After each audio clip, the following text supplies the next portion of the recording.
Welcome to Big Muddy Mayhem, the podcast where we talk about true crime and bad behavior in the Midwest. Each week we'll bring 2 stories from the heartland that might break your heart, but we hope to entertain you along the way.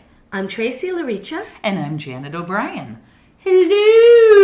Hello, Janet. How are you? I'm doing good. Nice. It's been a little bit, hasn't it? It has. I was going to say, we had an episode to drop, but it's been a little while since we've sat down at mic together. So right.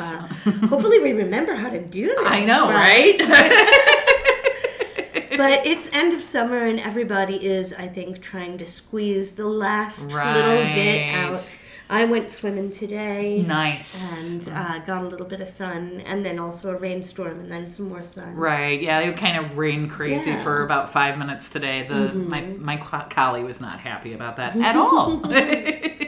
Yeah, I'm hoping to swim at least a couple more times. You know? I bet that you will. Yeah, because swimming is good.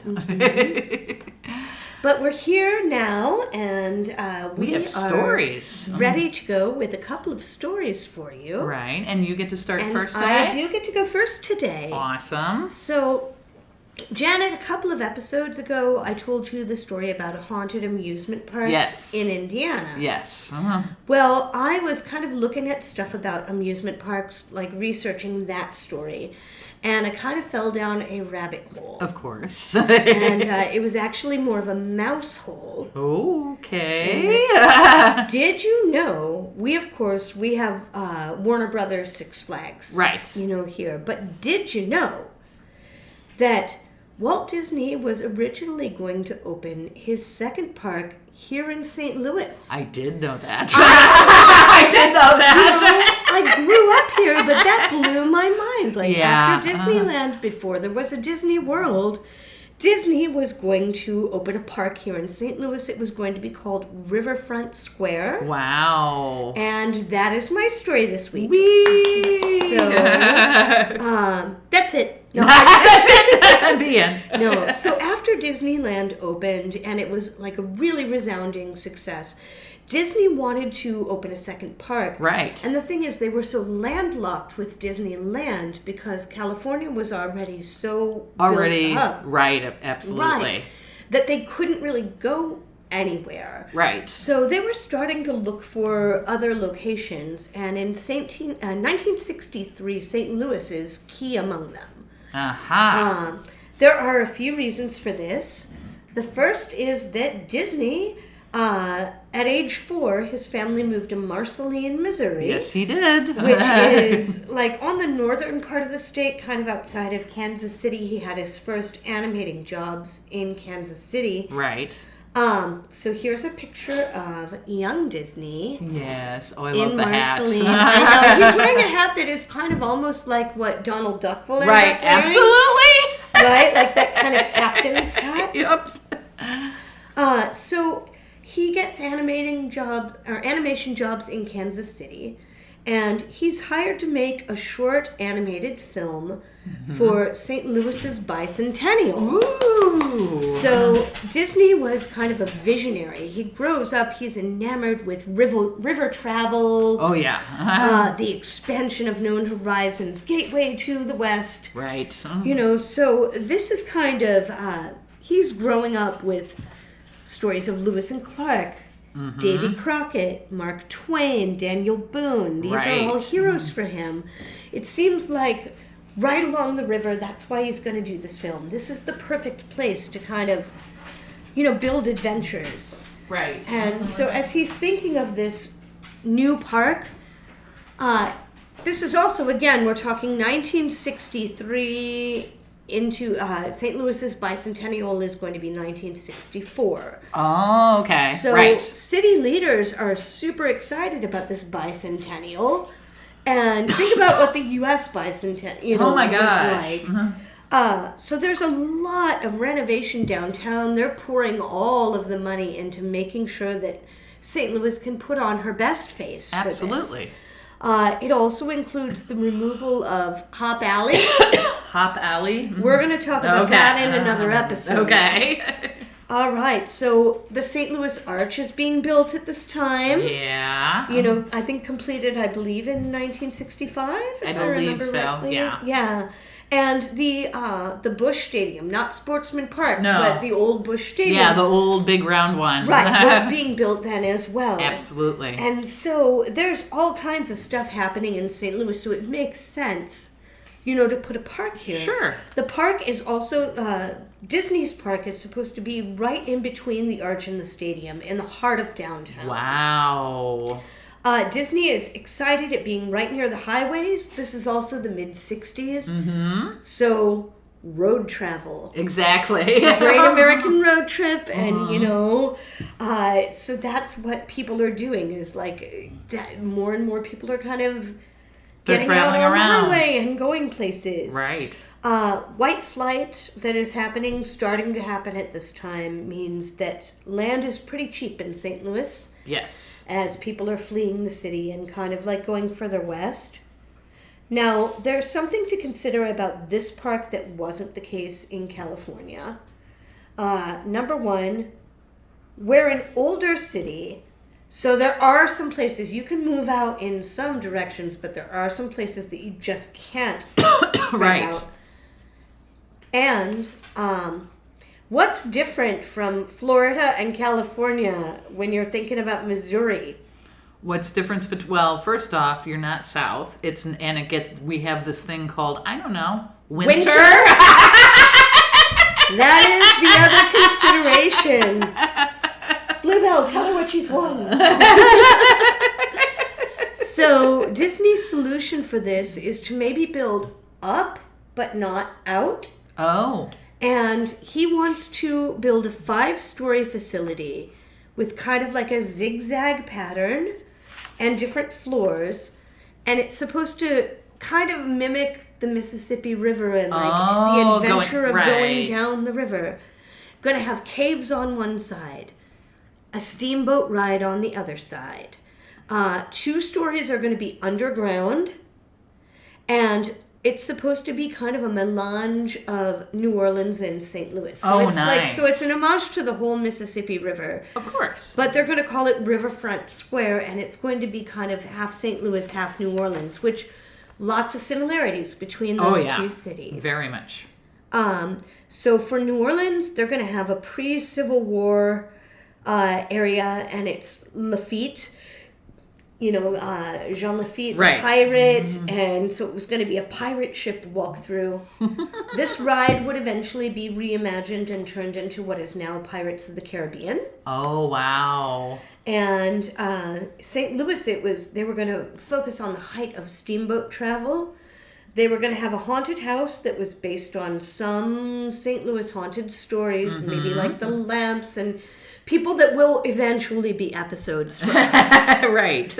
But they were, that would eventually be repurposed into what is now the Haunted Mansion. Nice. The town square, it was going to be one direction to New Orleans and the other to St. Louis. Similar to like Main Street, USA. Nice. But with St. Louis on one side and New Orleans on the other. And, Disney loved animatronics. Oh, yeah, he did. So he had a lineup for this park.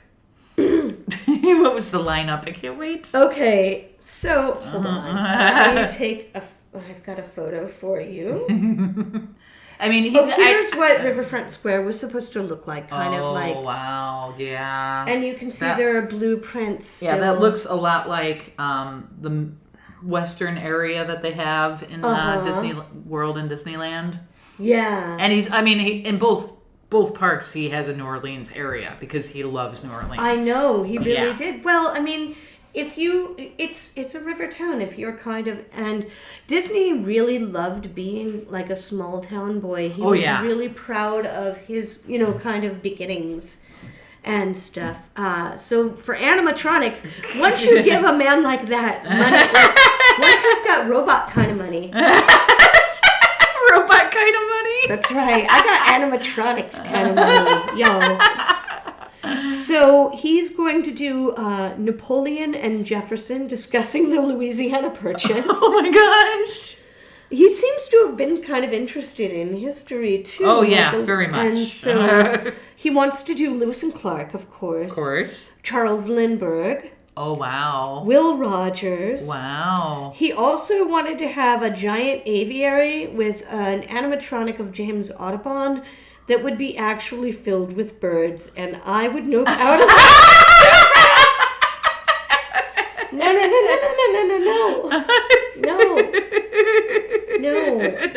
No.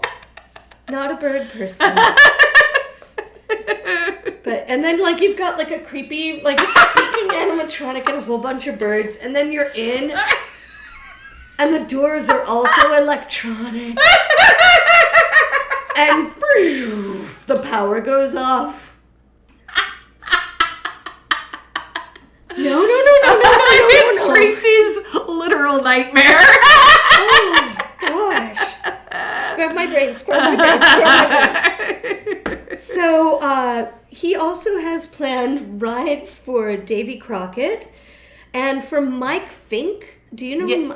I think I do. I think that's part of one of Mark Twain's books. A real person who's also a folk hero. Oh, okay. But I think did, like, go up and down the river. He was a steamboatman. Right. So, man, it made me realize, A, I need to know more about Mike Fink, and B, we really need to do more folk stories.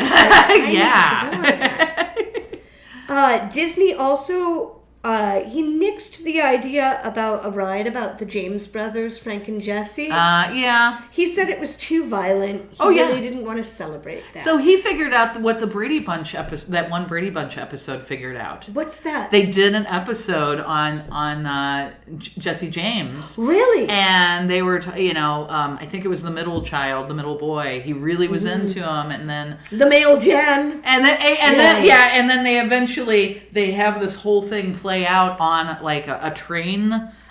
Where they're in a train car, and Jesse James comes on, and he kills everybody. Oh, no. And so it's kind of like, you shouldn't be... playing. You shouldn't say, oh, I really think that person's great when they're actually a terrible person. It's kind of like... Said the one girl with the true crime podcast. The girl on the true crime podcast. Not ironic at all. It's okay. But at least he figured that out. So he figures out that he doesn't want anything to do with the James brothers, but he has not forgotten his original commitment. Mm-hmm. And that was to that 15-minute film. Oh, that they hired him to do for the bicentennial. Right. Well, he wanted to do it in the round with a 200-degree screen, kind of like an IMAX, way before there was an IMAX. Right. And the focus was going to be kind of highlighting everything by showcasing travel down the Mississippi River. That sounds so amazing, yeah, right? It sounds exactly like Epcot.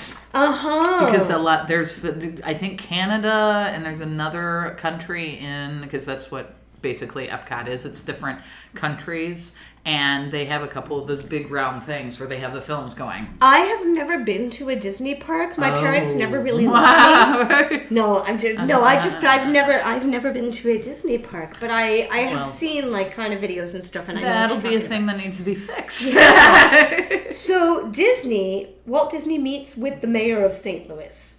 Plans are drawn up in November of 1963. There's even a big press conference. This is what we're going to do. Riverfront Square, coming to St. Louis. So this all sounds great, right? Right. Where does it fall apart? Winter? No. Well, again, they've got a plan for that. Mm-hmm. And we'll go there. All right. So people are really pumped about this endeavor. There's one detail that comes out that's kind of a little bit of a sticking point. Okay. Walt wants a family park, and he wants it to be family-friendly fun. Oh, and I have a feeling I already know where this is going. It's the 1960s. Can we think of any other big business downtown that might not dig that? Maybe Anheuser-Busch. August Busch Jr. The night before the papers were signed for this park, there is a big banquet. The mayor is there. There's lots of dignitaries. Gussie Busch Jr. is there. And he says, Any man that thinks he can make a success of an amusement park and not sell beer or liquor ought to have his head examined. Oh my God, you're an idiot. The next morning, Disney and his team fly to Florida, and they are starting work on what is going to now be Disney World. Wow. Now, in all fairness, that does seem to be a little embellished. Like, that's the story, according to some, but there are a few things going on here. Disney had stated he was open to alcohol sales in the park, part of the facility. He thought maybe a rooftop deck that would be adult only. Sure. Maybe some adult lounges. He just didn't want it for sale throughout the park. Right, sure. Disney wanted to build the park, but he also wanted the city to foot the upfront cost of it was going to be 5 stories and inside a dome. Right, that's what you were saying. He wanted the city to pay for the dome and the parking lots, any kind of like streets that need to be like redone or whatnot around it. And he would pay for the park itself. Now, it would have cost about $9 million, but it would have been repaid by Disney as the park earned money. Ah, okay. So they just wanted St. Louis to front for the dome and the parking and all of that. St. Louis said, we'll give you the land, but we want you to assume all of the building and like infrastructure change costs. St. Louis at this point is a little overextended. They've gotten funds from federal sources, largely because of this upcoming bicentennial. But they're building a new stadium. We're building the arch. Yeah, we got a lot going on. We're like changing up street structure downtown. There's a whole lot going on. And finally, even though land in St. Louis is pretty cheap, because there are a lot of buildings that are abandoned due to white flight. Right. Florida's a swamp. Land is still cheaper down there. Exactly. Like Florida before Disney, it's still cheaper. It's a swamp.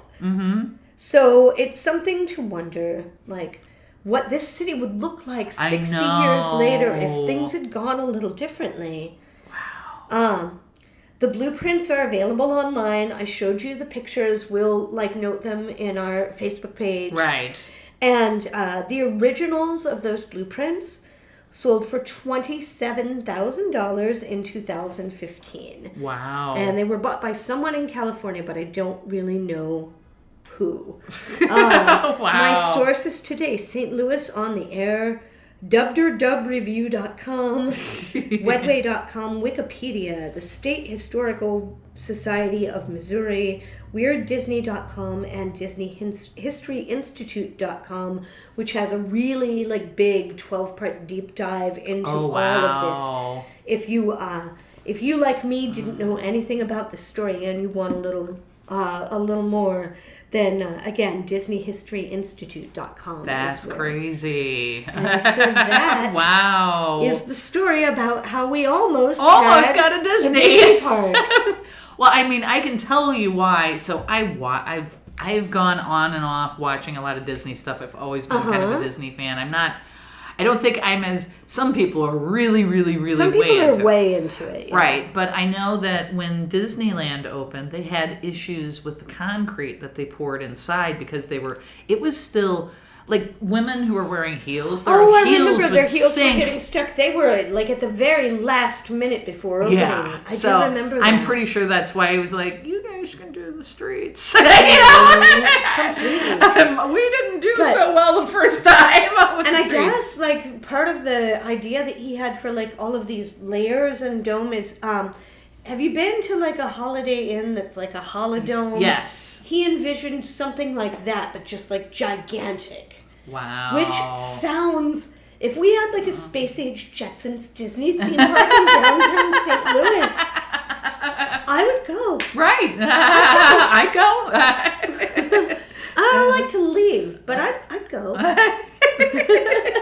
That was a great story. Well, thank you.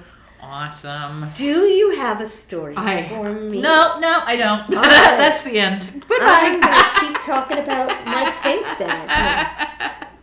Yes, I do.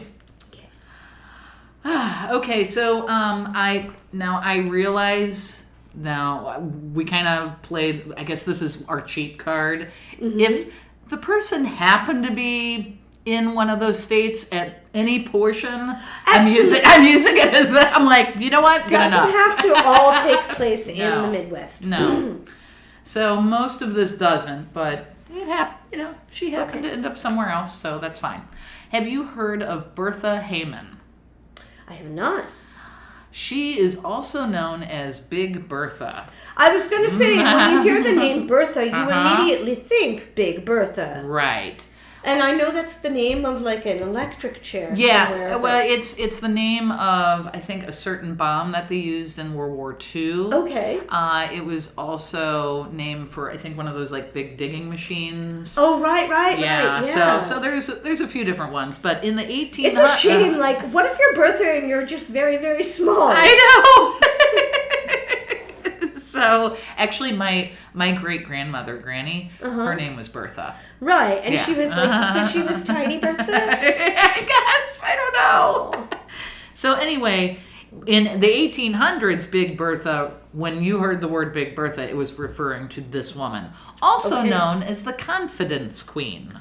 Well. So in 1851... I don't feel so sure about this. In 1851, Bertha was born in Kolbe in Prussia. Not Russia, Prussia. Okay. She was born as Bertha Schlesinger. She arrived in America in 1878. She had been married twice already, supposedly. Her first husband was Fritz Karko. He was a mechanic. Okay. They ended up living in New York, and then they ended up moving to Milwaukee, Wisconsin. Milwaukee! Yay! All right. You know that you can get away with, like, even if it doesn't take place in the Midwest, if you bring in Wisconsin, I'm going to be fine. like, all right. It's fine. They ended up getting a divorce, and then she married a John Heyman in Wisconsin. Okay. They ended up also getting a divorce, but she kept his last name, hence Bertha Heyman. Bertha Heyman.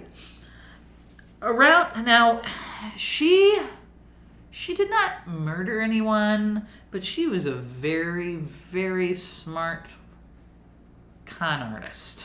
Right, so it's the confidence queen. Yes. All right, so she knows how to kind of swindle them. Right, so we're going to start with basically her last crime. Last-ish crime, backwards. and then we'll kind of backtrack. February of 1888. Bertha is visiting Dr. Messing. He's a rabbi at the Beth Israel congregation. Okay. They're located in Wisconsin with her stepson, Willie. All right. So Bertha and Willie going to visit Dr. Messing. Yes, who happens to be a rabbi. Mm-hmm. She tells the rabbi she has inherited $300,000, which would be about $6 million today, from her husband, who is Christian. But she wanted to marry someone within her own faith, which is Judaism. She offers the rabbi $1,000 to the person whoever can find her an acceptable new husband. Okay. She meets with Dr. Messing, the rabbi, and his brother-in-law, Abraham Grun, who happens to be a wealthy businessman. Well, how's about that? Look at that. We just found you one right here. I checked, in the attic, and... Here's my brother-in-law, right? Let's see. So, Abraham, he ends up falling madly in love with her and proposes marriage within a few days. She charmed her way into this top social class because he's a wealthy businessman. Right. And she ends up giving the congregation $1,000, hinting to more to come. Uh-huh. She was guest of honor at numerous soirees. She grew an extensive wardrobe, and she ended up getting like jewelry and expensive gifts, and she established some credit. So she's racking up kind of the spoils of a really nice life. Exactly. Yeah. Bertha then tells her new fiance that her and her stepson her stepson is opposed to the marriage. Not Willie. I know, right? So Abraham ends up lending Willie $500 to soften the resistance to the marriage. So she's kind of fleecing him to like, I wouldn't take a dime from you, but Willie over here, gosh, just, a boy needs a male influence, but he lost his father so young, and he's just a real tough nut to crack, and you know what would help? Money. So once this happens, Bertha and Willie went to Los Angeles. Well, they go to Los Angeles. They pawn the most expensive jewelry. The check bounces. Oh, of course it does. Okay. And then Abraham Grun starts to become suspicious. Then. Well.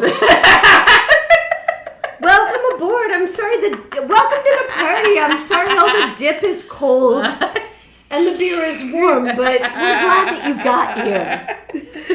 So they end up going to.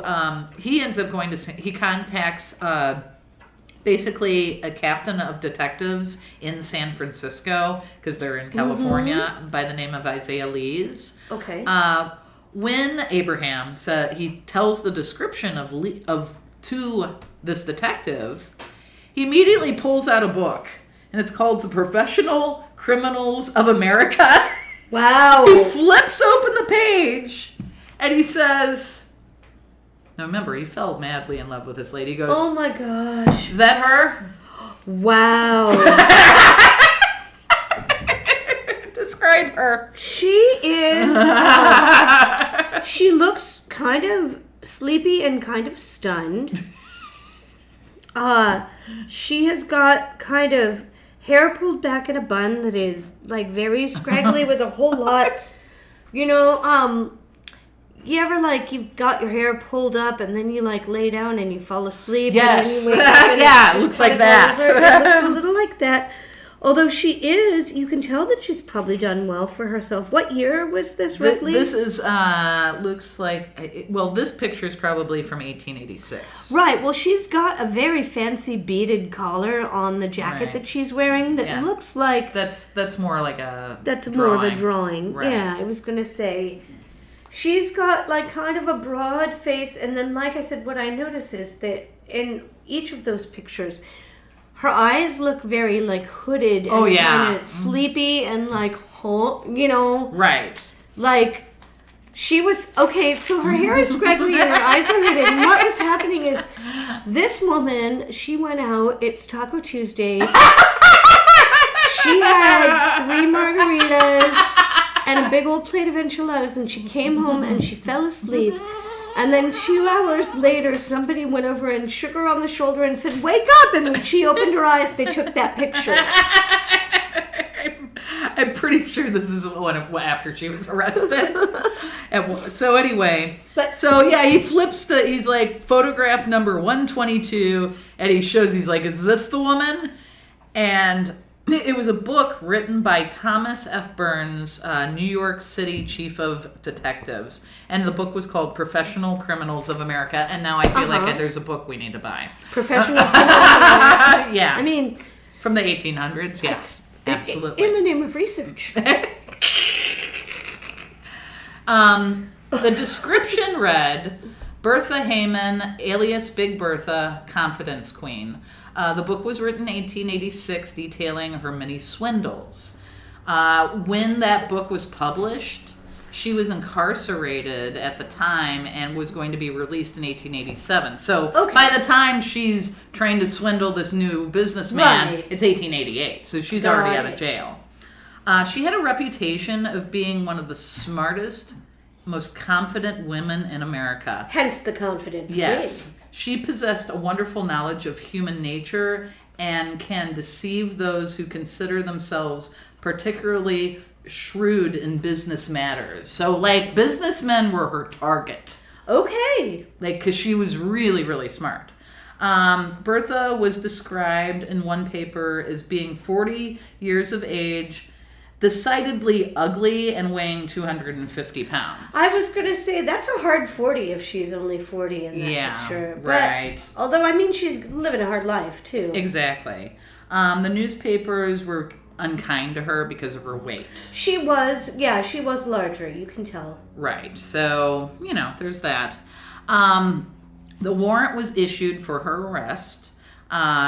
Her and Willie ended up fleeing. They fled Los Angeles, but they ended up getting captured in Texas. Okay. She had been in and out of prisons for the same type of behavior. She swindled several men out of thousands of dollars. Start with her arrest record. See, you gotta swindle thousands of men out of several dollars. Right. In 1880, in September of 1880, she was arrested. She ended up conning a sleeping car conductor whom she met on a train from Chicago. A sleeping? Oh, like the conductor. He's a conductor. A sleeping car conductor. Wake up! Give me your money. She told him that she had a very large estate and that she wanted him to manage it. Mm-hmm. She asked him to quit his job on the train, and he did, to work for her. Then she borrowed money from him to attain the amount due from her agent. So that whole thing that still exists today. Like a Nigerian print. Like, oh my gosh, I'm just temporarily... Just send me $500, right? I'm temporarily embarrassed, and I know I can trust you, but if you'll just give me this little bit... Exactly. She also further convinced him by taking him to a house... That a very large house that she claimed was hers. So she took him somewhere. She said, "This is my beautiful house." It wasn't her house. Oh wow! Did they go in the house? I have no idea. It just said that she showed him a house. So who knows? February 8th, 1881, she was arrested again in London, Ontario. She swindled several $100s from a Montreal businessman. Doesn't really go into explanation there. June of 1881, she stood trial for stealing $250 and 2 gold watches from an elderly woman that she was boarding. Because sometimes she would take in boarders. She would take in, Right, and then in Staten Island, but she ended up getting acquitted for that. Mm-hmm. She was arrested again while she was leaving court from... Oh my goodness. Like she couldn't even get off the steps. So they arrest her again for conning 2 New York City businessmen out of a total of $1,460. So I'm sure that was a pretty good amount for this day's money. She was convicted and sentenced to 2 years in prison for that. Okay. Does she go to prison? She does. Okay. But while she's in prison... Oh my goodness! On Blackwell's Island, she managed to become friends with another man, and she conned him... really? I know, right? And she conned him out of $900, which was his life savings. Oh, which would be like about $25,000 today. Oh my gosh! But still, that's all he had too.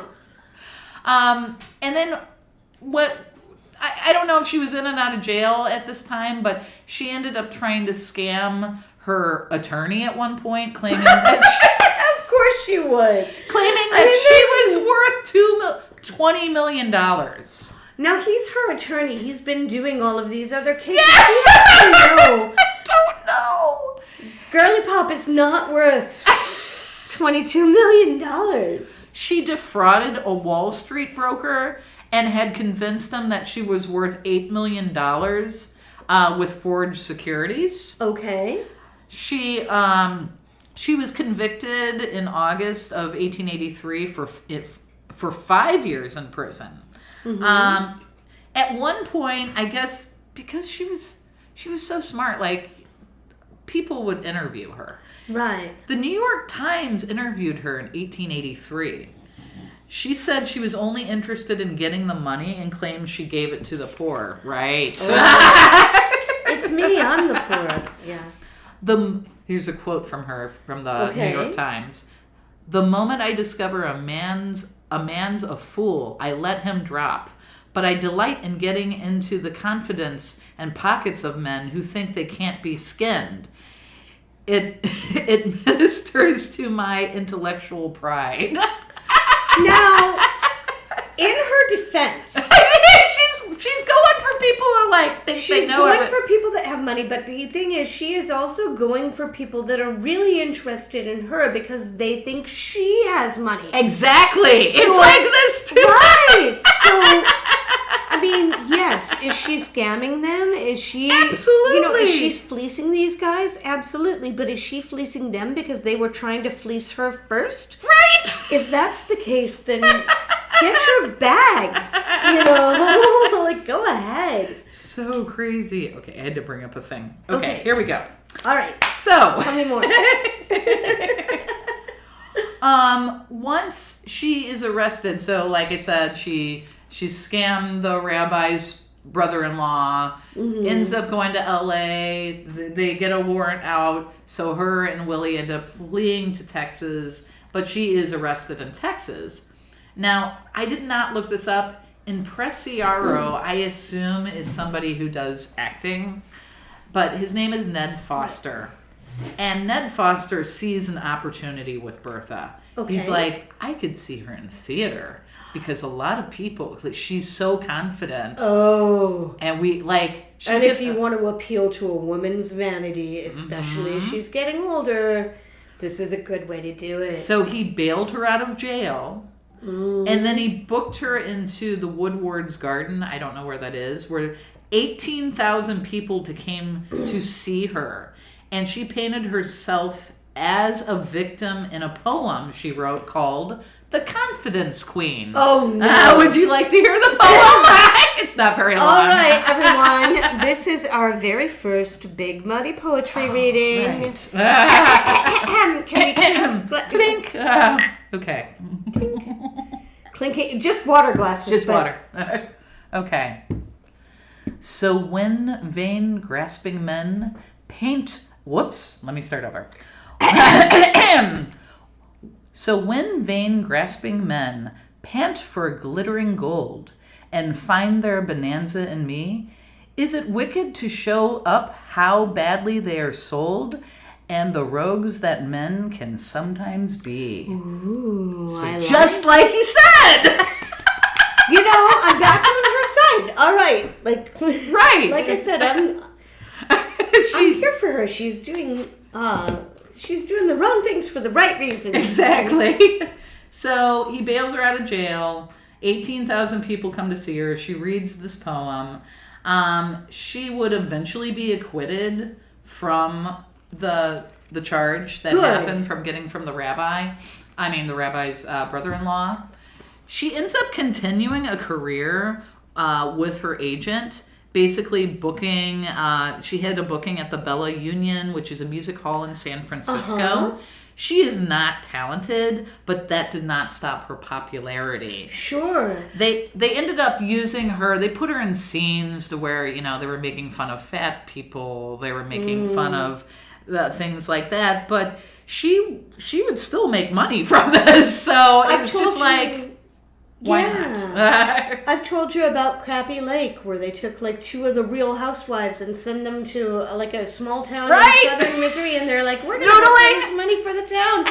And the one housewife who does her own, she tours as a cabaret singer, again, has money, so she can do it. She's a countess. And she goes around and does her cabaret lounge act, and she's not got much of a voice, but then they have her noodling catfish. And you get a series out of it. Right. Sure. Like I said, go make your money. Right. So they put her one of the scenes they were describing where they put her in a boxing ring and she and she accidentally quote unquote knocks out her opponent, which is a guy, because she's a big lady. So yeah, but she just goes along with it. But you know what? She's laughing all the way to the bank. Right. She does eventually try to con her manager. She gets some small sums from him, But at one point she says, hey, you know that trunk I have? It has like about $10,000 worth of Canadian bonds in there, and there's thousands of dollars worth of jewelry in there. There's a false bottom in the trunk. He gave her a little bit of money, but he didn't buy it, and he went and checked it out. No, there was false nothing. bottom. No, there wasn't.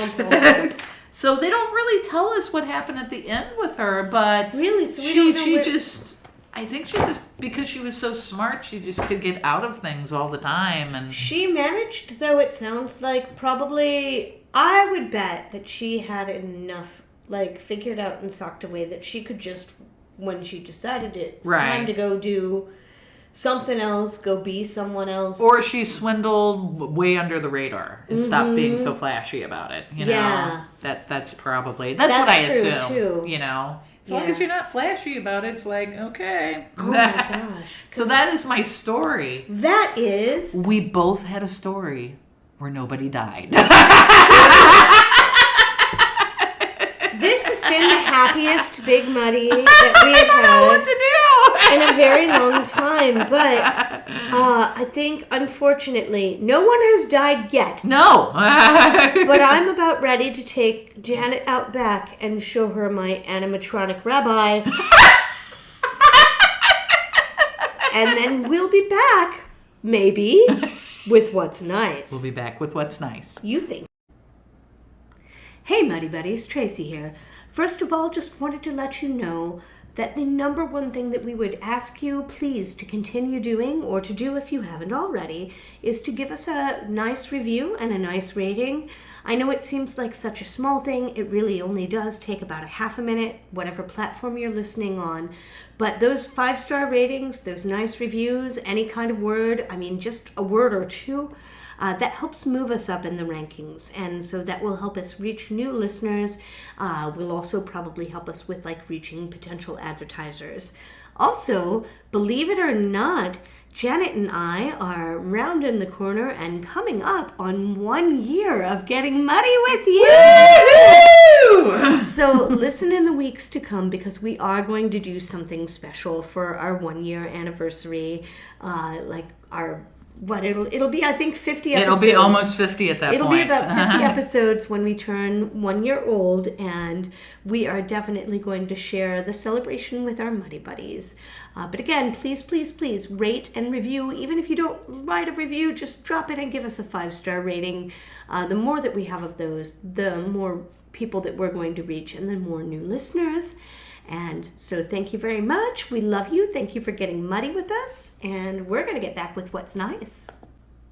Welcome back. Welcome back. And now it's time for What's Nice. It is time for What's Nice here. Now, Janet, I think you said you already knew that Walt Disney was from Marceline, Missouri. Do. So for my What's Nice here, if we're talking about Disney, I need to talk about the Walt Disney Hometown Museum. Yes. Yes. Disney's boyhood home in Marceline, Missouri. They do have a museum building. And you can see it kind of looks a little bit like a school almost. Yep. It looks a lot like a public school. It might have been at one point in time. Disney was quoted as saying, and I love this, "I'm glad I'm a small town boy, and I'm glad Marceline is my town." And you know how I said earlier that Disney, no matter how big he got, he really did kind of love the idea of being this river rat, small town, Missouri kid. Exactly. So the museum was built in 2001, celebrating Walt's 100th birthday, and it is filled with artifacts that were collected by his sister Ruth, who got most of his stuff. Other than the head, that's frozen somewhere. That's a whole other episode. It is. Walt intended at one point to build a live history park in Marceline that was also going to be filled with animatronics. The original Main Street USA is Marceline. He said that the one that he built at Disneyland was absolutely based on his hometown. Oh, yeah. The museum has a reproduction of Walt's school that he grew up in. You can visit Tuesday through Sunday. Tickets are required. And then the Disney Family Farm is also available for touring. Oh, my gosh. So Walt grew up on a farm. Look at this. Oh, wow. I did not know about the farm. That is cool. That's their farm? It's this very bucolic, very traditional-looking barn. Wow. And while it's not owned by the mouse, the house or the farm or anything like that, you can't look for branded items. You are not going to find no, it's not your collectible pins or your popcorn buckets or anything there. Right. But you can bet your mouse ears that there's still a gift shop. Of course, there's a gift shop. Yeah. Why would there not be a gift shop? So, and you can see, like I said, where Walt Disney grew up and kind of like where he got his start, the Disney family home. And they do have a whole lot of artifacts and stuff that were, kept within the family. And so I have never been to Marceline, Missouri, but I do enjoy Kansas City. And so I think the next time that I find my way that way, go to Marceline. Yeah. It might be nice to take a side, little side trip to Marceline. And that's what's nice. Nice. I was trying to get some pictures for you. My parents went there early this summer. No! Send me those pictures now. Mama and Papa Janet, please get in touch. Yeah. Your mom and I are friends on Facebook. Send me those photos, please. Yes. That's what we're going to get, is those photos. That's awesome. Yeah, I've never been either. My parents have. I have not. So nice. Gotta make it happen. Oh, and then we have to go to Kansas City and eat like barbecue and that really good Indian food place I keep telling you about. Right, here we go. Oh, cute. See, the Disney Museum. Oh, Marceline Auto. Oh, it's cute. There's a little roadster and there's your mama. Mm-hmm. I love it. And then that's, I think, what the living room, you're watching Disney. Look at the mouse ears on top of the TV. Mouse ears on top of the TV. Actual mouse ears. Which is in that blonde wood rattan you would see in the mid-century. See, and they're playing the opening of Disneyland on the TV. Cute. Oh, that's so sweet. And then they have the vision of Disneyland. Yeah, so they took lots of pictures and. That's what Main Street was going to look like. That's the model. Right, I know. So great. So yeah. But so cool. So do you have what's nice? Yeah, I do. For me? So, I know we keep going back to this town, but there's just a lot in there. So it's just kind of an easy town to hit. Mm-hmm. She did swindle that guy from Chicago. So I went with Chicago again. There's a lot of nice in Chicago. But I'm like, okay, well, maybe I should look at fall fests and stuff. No. How about the Chicago Beer Fest at the Field Museum? Oh, my. On October 5th. I can't go because I will be at a thing. But that's happening. An email went out to all the people that work there, and everyone that works as docents and or security went, oh no. Exactly. There's a what here? Oh no. There's really not at the Field Museum. Clearly they expected to get rowdy because they sent the dinosaur out of town. Exactly. Sue's on vacation. Sue is here. She's I'm sorry. Sue is one of those people that rents out their Airbnb, their apartment as an Airbnb for Mardi Gras and just leaves New Orleans. I will be back when all of this is over. Exactly. The Chicago Beer Festival will take over the Field Museum October 5th from 7 to 11 p.m.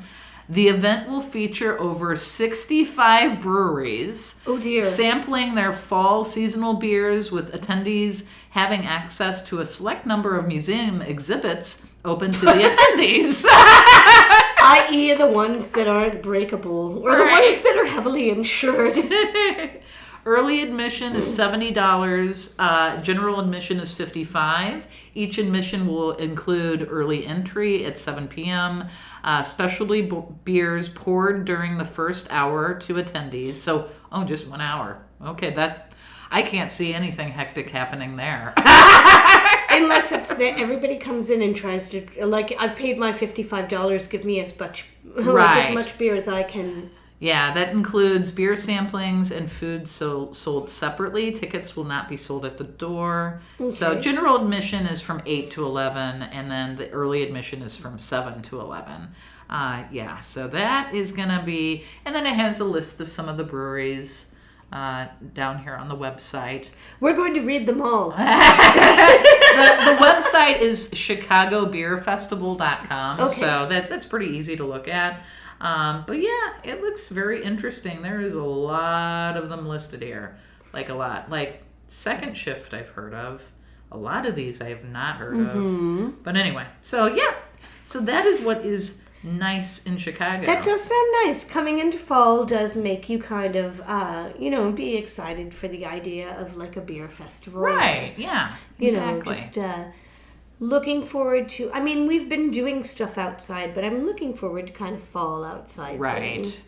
I don't want to hurry summer away. No, I don't. I want it to stick around for a little while, but then when it's time... Then the fall things. Then we'll be ready for like pumpkins and apple cider and and sweaters and bonfires and all of those lovely things. Exactly. And we'll have some murders. I've got a couple of ideas. I've got a couple of things in the hopper, but then I've got a couple of things that I kind of want to like look into maybe during October. Yeah. See if we can do something spooky. Yeah, spooky is always good. And like I said, we've got hopefully some big plans. Yes. For our anniversary. We will get back with you with more information about that soon. Exactly. And so I guess we've jabber-jawed enough, and it's about time to sign off. Except there's one more thing we need to remind people. What is that? Is it Stay Midwest Nice? Stay Midwest Nice.